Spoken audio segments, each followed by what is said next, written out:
Hey everyone, I'm Eamon Elswa, and this is Getting into Infosec. My guest today is Tracy Maleeff. You may know her as InfosecSherpa. Tracy was a law librarian for many years, and those skills actually apply to her job as a security analyst. I knew all along that my librarian skill set is something that the Infosec profession could use, but that really just confirmed it there. I was like, oh, I know things that you don't, and I can help you with your job, by sharing what I know. Tracy also shares some trials and tribulations she had trying to find a job in Infosec. Told me I had to lose the L word from my resume, librarian.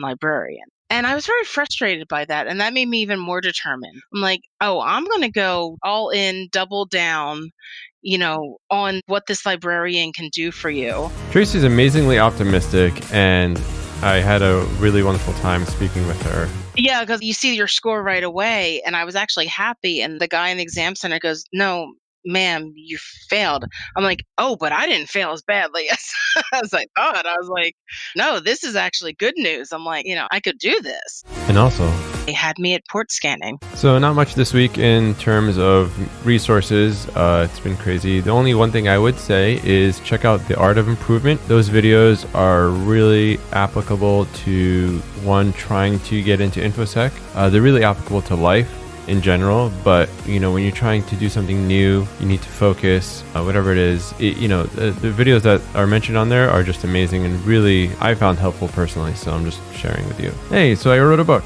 It's called Breaking In, a practical guide to starting a career in information security. And that's what it is. What's different about my book, it's more conversational. It's kind of like if we sat down for coffee, what I would recommend to do and what to think about as you're trying to transition into information security. Links are in the show notes. And I'm recording an audiobook version, and guess what? I'm choosing a female voice for it too. So that's kind of interesting. All right, on to the show.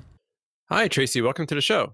Hi, thanks so much for having me. Great. Many people know you as InfosecSherpa, and I think, not much of an introduction is needed, but in any case, tell us about what you do today in information security and a little about how you got into the field. Sure. So I'll start with present day and then we can work backwards a little bit. Yeah. So I am currently a SOC analyst in a security operations center for a global company. And I've been in this position for about a year and a half. And if you're not familiar with the tasks of a SOC analyst, for those of you listening, I'll just speak in generalities here. It's a lot of, looking at the network. There's threat hunting aspects, there's threat intelligence aspects, working what are called, tickets, when incidents arise. I also branch out and deal with other departments, which is something I recommend that people do. I do outreach into other departments to help, explain things that we do. It's actually sort of awareness in a way. I kind of help mediate between the technical and the non-technical side as far as awareness goes. And I do, a lot of little things like that. I have a librarian background, which we will get into in a moment. Yeah. So organizing information and performing outreach to people, inside my department, outside my department is really my specialty and something I enjoy. So I've kind of, made my own luck in this position with my skill set. And I've really, kind of tailored things that I do to match my strengths. And while I build up my other strengths in the meantime. Great. Yeah, that's wonderful. So you used to be in a past life a librarian. This is true. In some ways, I still feel like a librarian, but that's, I guess, a discussion for another time. But Yeah. that is correct. Yeah. I did work as a librarian in past life. I have the utmost respect for librarians today, past and present. And even at my local library, the librarians are just, welcoming to newcomers or to folks looking to find more information. So yeah, I would love to hear how you were able to transition from a librarian to a SOC analyst. Sure. Well, first I'll just address your perceptions of librarians. Yes, being approachable is one of the major tenets of librarianship that we go over in graduate school. Oh, A lot of librarians have a Master's of Library and Information Science degree, like I do. And that is something that, is really worked on, is the approachability factor. And just a quick funny story is, as a result of that, A lot of librarians wind up with a condition called Librarian Face, That's interesting. which means if you were out in public, outside of your job, if you were out in public, people are likely to come ask you questions because you just look like you know things, which has happened to me on so many occasions. And one woman actually said those exact words to me. Wow. I was in Boulder, Colorado. She came up to me, first time in Boulder. I had never been there before. She walked up to me and she had her finger out and she looked at me and she said, "You look like you know things." And of course, I did know the answer to what she needed. So yeah, that happens a lot. So that's kind of a joke that, oh, I have my librarian face on, and it's that whole approachability factor. So I just wanted to tell you that that is not by accident that they are welcoming to you. That is a major foundation of librarianship. So That's they are doing a good job. that's awesome. And as we know, that's a really important facet to have in first security, which I'm sure you'll talk about. So yeah. Yeah. So I worked as a librarian for about 15 years. And like I said, I have a master's degree of library and information science from the University of Pittsburgh. Woo, woo. And I love connecting people with information. And that is also something that ties into information security, doesn't it? We're connecting them either with information about their network or information in the sense of awareness. Mhm. So I, had this job in librarianship. I mostly worked at law firms. I worked at two different law firms for a long period of time. I had shorter stints in academia and in corporate life. So I actually was never a public librarian. Oh, interesting. Interesting. Okay. And I never worked in a school and I never worked in a public library except for in my childhood when I volunteered at my local public library, but I don't count that as professional work. Mhm. So yes, I worked in the world of what was called special libraries. Oh, I see. Yeah. So, I mean, a lot of the tenants and foundations are the same, but you're dealing with, a different group of people. You have different, we would, in library world, you'd say patrons, Mhm. you would say end users. You have a different set of people that you're dealing with, but it is essentially the same. So, because I was in a corporate academic law firm environment for most of my librarian career, my research skills and my people skills were very well honed. Mm. So I was able to find things, organize information, figure out logistics of, physically getting information to, say, an attorney who had to fly overseas for a deposition, and they needed, some things. So there was a lot of, strategy involved and legal things with, copyright and stuff like that. So what happened was, I loved being a librarian. I loved it, but I had kind of reached all I could do at one point. So it was around 2014, I'd say, I started to get these pangs of, I don't know what else there is to do. The only other next step up was to be a director. Right. And that wasn't really where I saw myself. You hit the peak of your career, basically. Yeah, and it kind of got depressing a little bit because, I worked so hard to get to that position I had, which was, I had my own office. I had floor to ceiling windows. I was in a center city, Nice. Philadelphia, high rise building. Yeah. And, I had nice perks with the law firm and, good salary and everything. And I felt too young to be in a rut. Mm. I was like, wow, I worked really hard to get to this position and I'm here. Okay, what do I do now? Right. So I had a lot of teary commutes on the train in and out of Philadelphia. I'd put my headphones on and stare out the window and listen to music and, not like ugly, open, sobbing, crying, but, some tear or two rolling down because I felt stuck. So, How long did you have this feeling for? maybe like the last half of 2014, I should say. Like 6 months, a year, something like that. Yeah, probably like it was towards the end of 2014, and that's Okay. pivotal to my story because what I did on New Year's Eve that year, December 31st, 2014, it clicked in my head of I am going to declare 2015 the year of my career. And what that meant was, and I still hadn't even thought of Infosec yet. That was still down the road. Right. I just decided that on New Year's Day, I was going to redo my resume, redo my LinkedIn, search for jobs, apply for jobs. I just wanted to see what else was out there Hmm. and how else could I improve myself. So, in the midst of all this, I read an article from Entrepreneur magazine called How to Future Proof Your Career. Mm. And that's also what was weighing heavily on my mind because there was a lot of law mergers going on. The economy was in flux at different times during my law firm library career. Mm. So I did not have confidence that I could have longevity as a law firm librarian. And I wanted to be in the driver's seat and not a victim of the economy, Hmm. and of downsizing or a merger.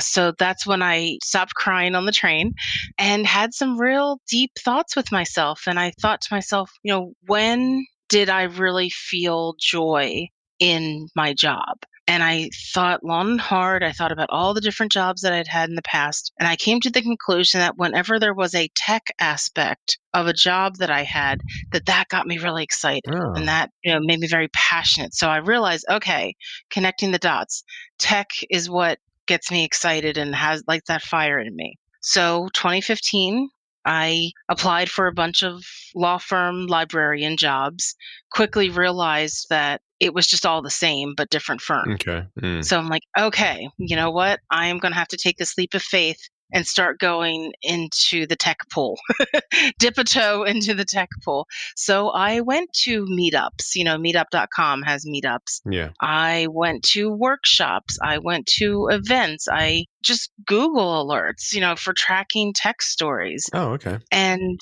I approached it in a very librarian researcher type of way. Yeah, nice. I tapped into the media because I wanted to read these tech stories because I thought to myself, if I don't get excited reading these tech stories, then that's a problem. Right. I should be excited reading these stories. Hmm. So I quickly realized that this whole front end world, and no offense to anyone who is a front end, or a software programmer or anything like that, it was not my cup of tea.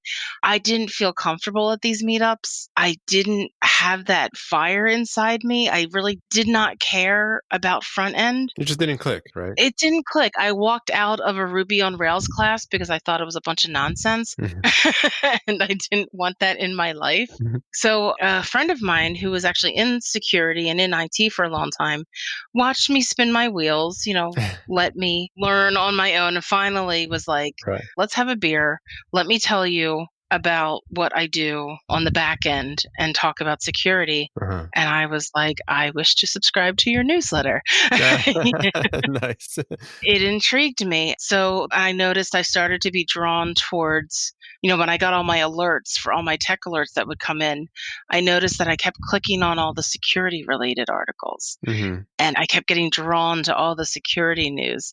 And so then fast forward to August of 2015, the same friend was at Black Hat Okay. and he stumbled upon a booth for a group called the Women's Society of Cyber Jitsu. Mm. And he took a picture of their brochure. He opened it up and he took pictures front and back of it, texted to me, and he said, you need to do this. You need to do this now. And it was, descriptions of their classes. And a couple weeks later, I was enrolled in their cybersecurity fundamentals class, or our workshop, I should say. It was a 2-part workshop. And my joke is they had me at port scanning. Nice. Nice. I, discovered this world that I didn't realize existed. And I just fell in love from there. And I was surrounded by these just powerful, smart, dynamic women who were either already in security or also learning with me. And, that was pretty much it. So, another month or two later, I actually ran the Cybersecurity Awareness Month program at the law firm because I stepped up and contacted the CIO and said, hey, security is my quirky hobby. Okay. I want to do something. Hmm. And that was a success. And that's when things really started to heat up. And I, had the realization that my natural paranoia and distrust of things was a career path. So I started to make plans to make a whole career change. So a couple months later, January, February 2016, I quit my job at the law firm Oh, nice. and started my own company. I did some freelance things. I still needed to bring in money while I was looking for an Infosec job, Hmm. but I applied my library science skills of research, of, talking to people and sharing information and organizing information. I was able to get clients in the InfoSec sphere. Oh, okay. I was able to go to many conferences. I went to so many conferences in 2016 just to learn and absorb and network. How was it going to your first conference? Which one was my first conference? Let me think. I'm sorry, I'm trying to remember. I think it was B-Sides Philadelphia Okay. was my first conference, if I'm remembering. You spoke there too, I believe, right? I did. Am I getting the timing right? Yeah, I think that was 20. Yeah, because my first big one was ShmooCon, Okay. but that was 26. No, okay. So besides Philadelphia, yes, was my first conference, and I spoke at it. And yes, it was intimidating, Mhm. and it was scary. But this is what happened. So I decided to play to my strengths, Mhm. and I did an OSINT talk. It was basically about how to research on social media, how to locate some other things online, all from the GUI perspective, not from the command line. Mhm. Now, I was very intimidated by this because I thought I am in a room full of people who could, write scripts and scrape pages and do circles around me. So I remember laying the groundwork early on in my talk saying to them, like, yes, like you may know how to scrape web pages, but I'm going to show you how to do things the GUI way, because I had a lot of people telling me, well, there's a lot of functionality with GUI that you can't get from command line. Yeah. And people don't realize that. So I kind of laid that out there. And then within a few minutes of my talk, kind of just engaging the audience, asking for a show of hands of who knew what. And I asked them what I thought were very fundamental questions. And at a room of maybe 100 people, maybe 3 people raised their hands and knew different things that I was talking about. And that gave me immediate confidence of, oh, I know stuff that they don't. Mm, mm. And by the end of my talk, I had, some guys come up to me and, say to me, like, I learned so much. I didn't know that these things existed. I didn't know this functionality of this one site. And it really just was a great boost. I was like, oh, I knew all along that my librarian skill set is something that the InfoSec profession could use. But that really just confirmed it there. I was like, oh, I know things that you don't, and I can help you with your job, by sharing what I know. So that was really, yeah, what that was like. That was an amazing experience. That's wonderful. When you were applying for speaker, submitting CFPs, have you done that before? Or how did you get to submit CFPs? Because for those out there trying to break into information security, I think some people say, try to speak or try to attend conferences. What would be your advice looking back on your experience? Well, I wasn't new to speaking in the library world. I had given a lot of talks. So that aspect wasn't new to me at all. Mm-hmm. But, there are pros and cons to being a speaker. Mm-hmm. Let's face it, there is there is some joy in going to a conference and just being a civilian. Okay. Yeah. Especially if you're new to something. But, again, if you're going to go there and be a speaker, you definitely want to present something that you're very well versed in. Okay. I don't recommend that people try to present on something that they've just learned. Mm-hmm. I don't know that anyone would do that, but in case someone, maybe is a little too overconfident, Mm-hmm. perhaps. Well, let me ask you, have you always had the entrepreneurial spirit? Because, it must have taken a lot of guts to quit your job and then start the business, try to find clients, and then, go on that path, right? Because you're still not fully you basically created your own path. Oh, yeah. So talk a little about that. Yes, I've always been like this. Okay. I used to call it intrapreneurial spirit, because it just meant the attitude that I had working, say, inside a law firm. I had all those qualities of an entrepreneur, that, go get 'em attitude. But, I wasn't hustling for jobs because I already had a job. Mm-hmm. So, yeah, I used to call it this intrapreneurial spirit. So, yes, I would be very proactive, doing outreach within my own company and, creating opportunities for myself. So, yeah, I mean, and it wasn't like it was on a whim. I didn't up and quit one day. It was a process. And, Mm-hmm. my spouse and I, we looked at the financials of it. And, I'm grateful that my husband, was supportive of this. And also that just financially we were able, to have me take this cut in salary, which I always saw as temporary, which Hmm. that was never a thing. So yeah, it does require some planning, Right. financial planning on your part. And, the reason why I did start my business is just because I needed to have some sort of income while I was doing all this learning and InfoSec networking. Yeah. But I was able to spin it in such a way that I was able to then get clients in InfoSec and kind of combine the two things. So That's really useful. yeah, that's just kind of part of who I am. Yeah. There are a lot of folks that try and change careers and they're kind of stuck because they want to change career, but there's that gap, where they need to fulfill and keep maintain that gap or whatever it is. So thank you for sharing that. I think that's good context for folks to understand that you didn't just, up and quit. It was a process, right? Oh, yeah. I didn't, stand up one day and say, I've had enough. I'm out of here. No, it was very methodical, a lot of planning. But yeah, I mean, believe me, when I typed up my resignation letter, my hands were shaking. Oh, And I remember walking down the hall to my boss's office to give it to her. And I just remember, my hands were shaking because, I was taking a big step, but yeah. I had a passion and still have. Hmm. I discovered this passion for tech, for InfoSec, and I wanted to pursue it. Hmm. So it was also, excited energy too, not just nervousness. I mean, I do not regret my move whatsoever. That's awesome. But yeah, if you discover that that is your passion, then you need to go for it and to plan for it, because I was adamant that I would not be victim of a downsizing. Hmm. My professional fate was going to be in my own hands. And I was adamant about that. Absolutely. I will not be a victim of the economy. So that's also why InfoSec was also, something that really sparked something in me and that made sense. And I'm not even talking about, I wasn't like following any money trail. Hmm. I was pure of heart following my passion for this industry, but it doesn't hurt that this is such a phenomenally growing Right. industry. So yes, so that is important to me, that I wanted to be in control of my career. Okay. So let's fast forward a bit. And when you were going to apply as an actual cybersecurity professional or SOC analyst, walk us through that experience and how that was and the highs and lows, either rejections and things like that. Can you walk us through that? Sure, absolutely.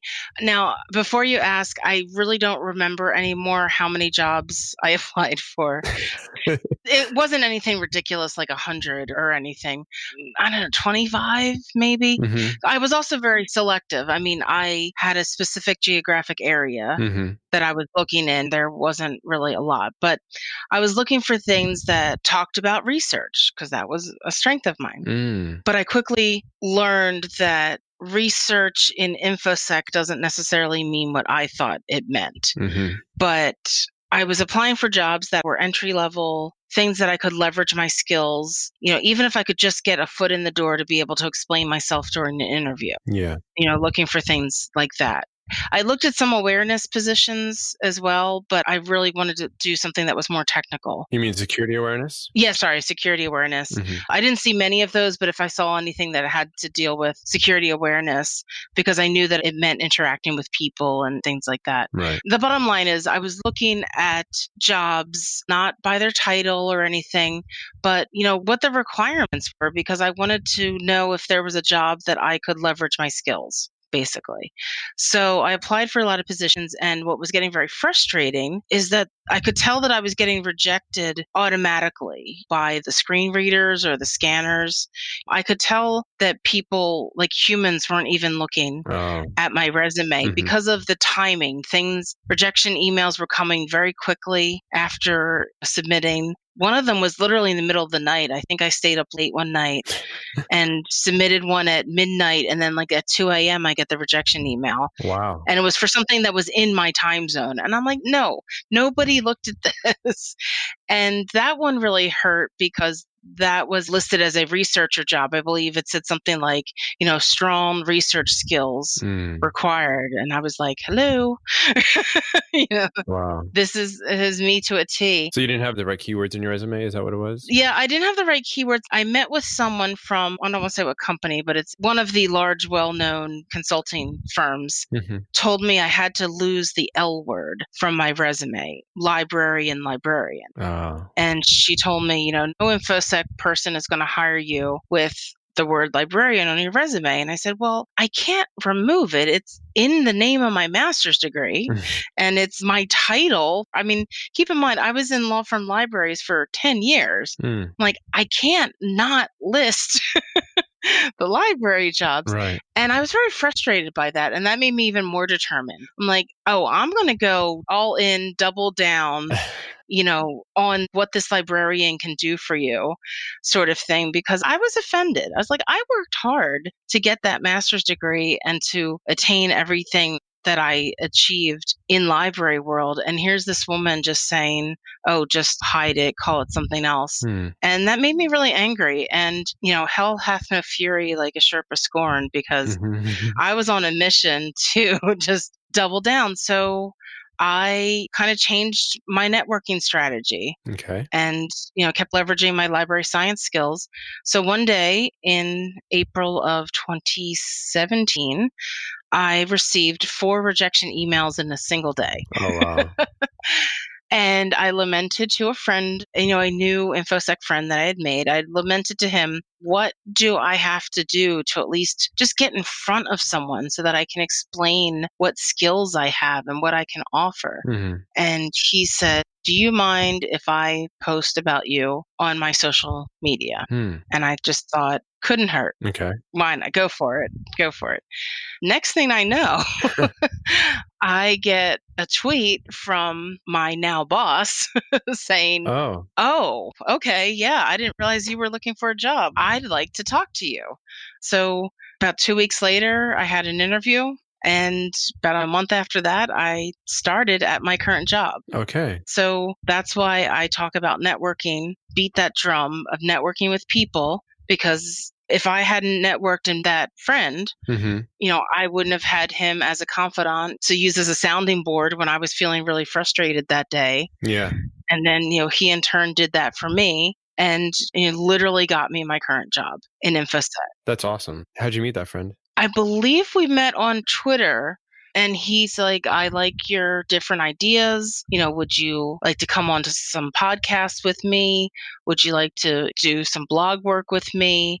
We eventually met in person at one of the conferences I attended. But yeah, he was just paying attention and he was like, I like your skill set. I see something in you. I think you're going to be good at InfoSec and I want to help you with that. Hmm. So it was all through Twitter That's awesome. that did that. Yeah. So looking back, is there anything you would recommend to the Tracy of 2016, 2017, or whichever, to help shorten that path into information security that you took? Well, I mean, it was only really like a year and a half, so it wasn't. Yeah, I know. I know. It wasn't that long. To some people, it could feel like an eternity. Yeah, no, fair enough. I mean, because of the other jobs that I had, I don't regret that year and a half at all, Okay. to be honest. But yeah, so to your point, I probably would have buckled down a little harder with getting some certifications like Net Plus and Security Plus. I did go through some Net Plus training classes. I did sit for the exam, but unfortunately, it was very soon after a family death. Oh, And I wasn't able to postpone it. I was like up against the deadline. sorry to hear about that. Yeah, it was just terrible timing. But on the bright side, I did fail, Mhm. but I did not fail as badly as I thought I would have. Always on the positive. That's awesome. Yeah, because you see your score right away, and I was actually happy, and the guy in the exam center goes, "No, ma'am, you failed." I'm like, "Oh, but I didn't fail as badly as as I thought." I was like, "No, this is actually good news." I'm like, I could do this. That's awesome. Yeah, he was like, okay, lady." I'm like, yeah, so in hindsight, I do wish I had buckled down a little more. I think having those certs probably would have got me past some of the screeners. But again, I don't regret the path that I took. Mhm. But yes, if a year and a half is a little bit too long for someone to do, then I know there's a lot of disputing ideas about certifications. Right. But specifically, if you're someone like me who does not come from a technical background, Mhm. you come from some other background, having the certifications is what people want to see because they need to have some sort of I guess to talk like in the vernacular of the kids these days, they need to see some receipts Mm. that you have at least some ability in this new profession, this new industry. So that's, one thing that I probably could have worked harder on in hindsight. Yeah, that's fine. I think, sometimes you're changing a whole career to a new career. I've heard of folks taking about a year to 2 years, but there's no average. It could be faster, it could be shorter, but thanks for sharing that. That's pretty cool. And now a message from our sponsor. Have you ever wanted to write that email when you were mad, but just didn't have the patience to wait until later when you were cool like you're supposed to? Have a habit of not reading your emails before sending them? Are you a little curt or too blunt in your wiki entries and security policy documents? Well, we have a solution for you. The Emotional Intelligence Keyboard. This handy keyboard automatically changes your perceived mood from hostile to gentle. It uses algorithms derived from past TED Talkers, Tony Robbins, and even Oprah. It also features an empathy knob. Turn the knob up when you want to relate even more to your audience. It's plug and play. You just need to type, and it will take care of all the niceness for you. So, Tracy, you mentioned the workshop that you attended. Can you tell us more about that? Was that a local workshop that you attended, or was it online? It was about 2 hours away from where I am in Philadelphia. It was held at the University of Maryland. The Women's Society of Cyber Jitsu is basically like a Baltimore, DC, Washington, DC area thing. So I did do a lot of driving for different workshops I took of theirs. I was probably the one coming furthest away. So, but it was worth it. I mean, I say it was about 3 hours. So there was a period of time where I spent 6 hours a day driving just to go and take different classes with them. Mm-hmm. Was that worth it? Yeah, it was definitely worth it. Absolutely. Great. And what are the things that you learned in that workshop, for example? Well, the cybersecurity fundamentals is just like it sounds. It was very basic introduction. We learned about port scanning. I mean, I learned about ports to begin with. Yeah. We also learned a little bit about steganography. It was really like it was a buffet. Mm-hmm. It was just a little bit of a lot of different things. I remember we did one exercise where we had just like a JPEG that we were told to put into our trash on our laptops and then empty the trash. And then we were walked through an exercise of how to retrieve things that were emptied out of the trash. Mm-hmm. So some very basic forensics and things like that. It was really meant to be like a sampler sort of class. Foundational class, right? Yeah, yeah. So I like said, it feels like a blur now. It feels like so long ago by now. Mm-hmm. So I took that class with them. That was a 2-part class. Later, I took, I don't know, just very like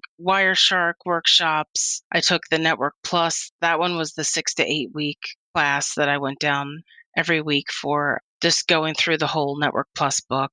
But yeah, as many as I could. They also had some things online as well, but I just know that I learned better in person. Okay. And, financial and weather provided I was able to go down there. Right. Do you have any interesting war stories from your time, either working in security or just all around? Any war stories? Yeah, I feel like I haven't been around long enough.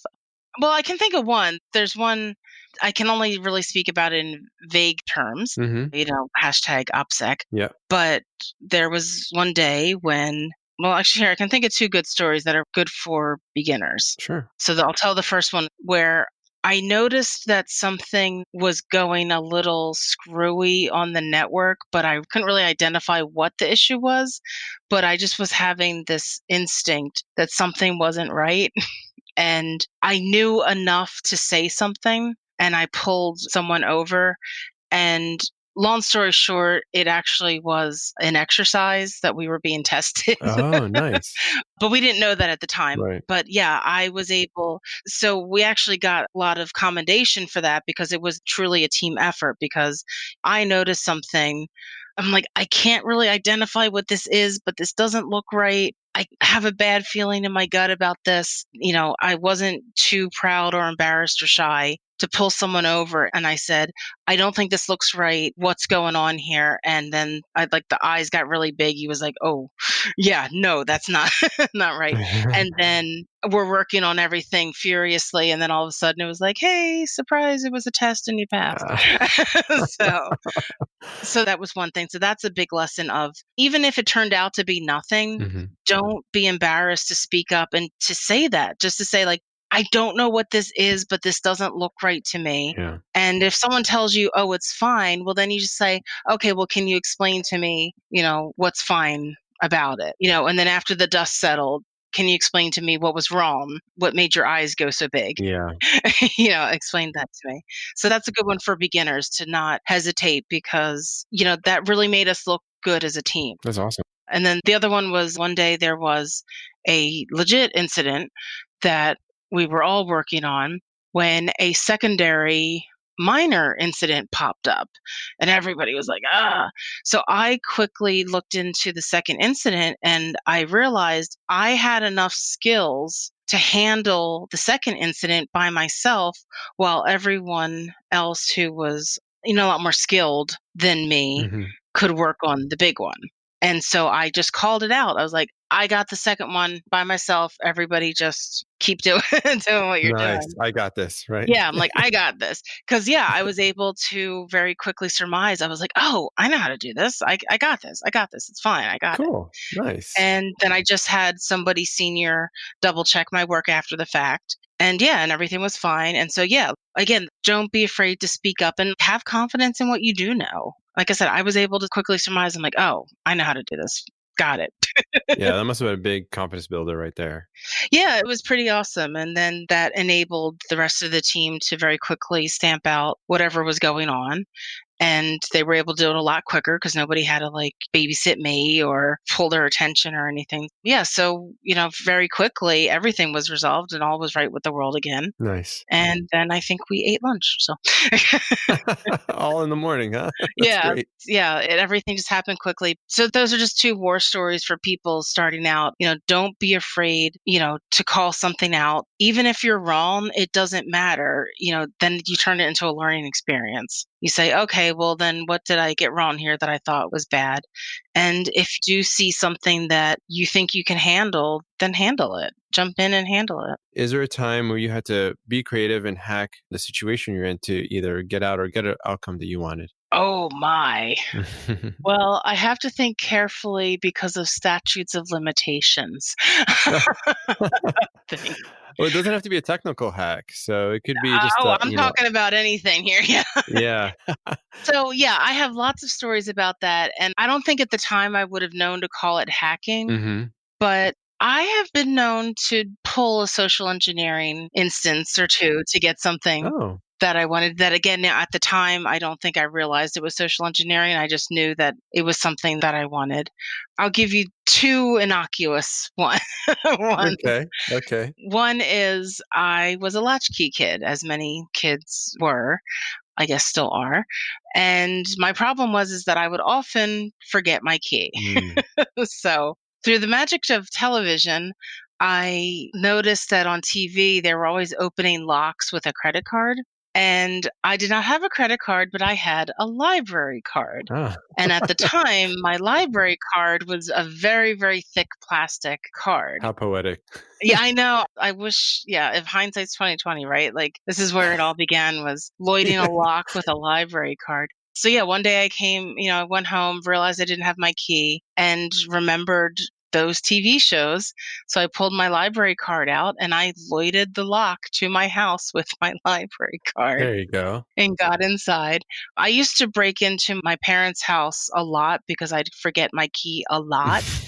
So I got very good at breaking into my own house. And one time I actually broke a window, but I broke it cleanly into 4 solid pieces and left no mess. My father was so impressed, he couldn't even be mad at me. Wow. How did you do it? The rock? I put my heavy winter coat up against the window, and I think I took a pen and I nailed the pen precisely in the middle of the window. Uh-huh. It wasn't a very large window. It just was a piece of a window large enough that I could put my hand through and open up the doorknob. But I hit it just right there. So I don't know. It was just dumb luck, to be honest. But yeah, I remember my dad came home and I guess I fessed up to it. I was like, look, I forgot my key again. And this is what I did. I'm like, here's the 4 pieces. And my dad was like, I can't even be mad. He's like, you did a good job breaking that window cleanly. That is hilarious.